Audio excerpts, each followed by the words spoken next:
بسم اللہ الرحمن الرحیم انا انزلناہ فی لیلۃ القدر. یہ دیکھیے ربط بڑا عمدہ چلا آ رہا ہے. پہلی وحی کے فوراً بعد ہم نے اتارا ہے اس کو لیلۃ القدر میں. وما ادراک ما لیلۃ القدر, کیا تم جانتے ہو کیا ہے لیلۃ القدر؟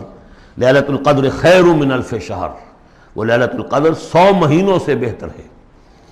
تنزل الملائکۃ والروح, وہاں ہم پڑھ چکے ہیں تفصیل سے کہ یہ اینول بجٹ سیشن ہے اللہ تعالیٰ کا اس دنیا کے نظام کے لیے.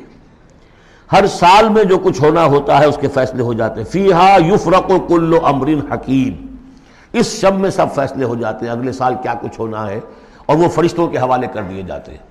ایشو ہو گئے آرڈر, اب ان کی ہے امپلیمنٹیشن. یدبر الامر من السماء الى الارض ثم یعرج الیہ, فرشتے جو ہیں امپلیمنٹ کرتے ہیں ان احکام کو, اور پھر وہ رپورٹیں جو ہے واپس پہنچتی ہیں. تو اسی رات میں قرآن مجید کے نزول کا آغاز ہوا.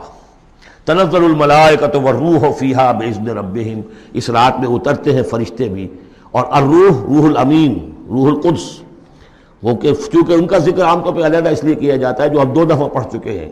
علمہ شدید القویٰ ذو مرۃ فاستویٰ, تو ان کی خاص شان ہے فرشتوں میں, یہ مطاع ہیں, مطاع ثم امین, ان کے سردار کی حیثیت رکھتے ہیں. تو تنزل الملائکۃ والروح فیہا باذن ربہم, اپنے رب کے حکم سے, من کل امر, ہر امر, جو سارے فیصلے ہو چکے ہوتے ہیں آئندہ سال کے, ان کے بارے میں جو ہے ان کو احکام دے دیے گئے ہوتے ہیں. فیہا یفرق کل امر حکیم, یہ ہم وہاں پڑھ چکے ہیں.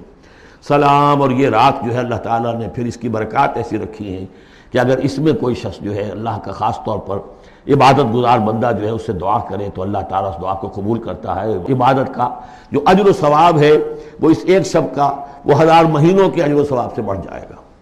ہی حتی مطلع الفجر, یہ فجر کے طلوع ہونے تک یہ رات ہے.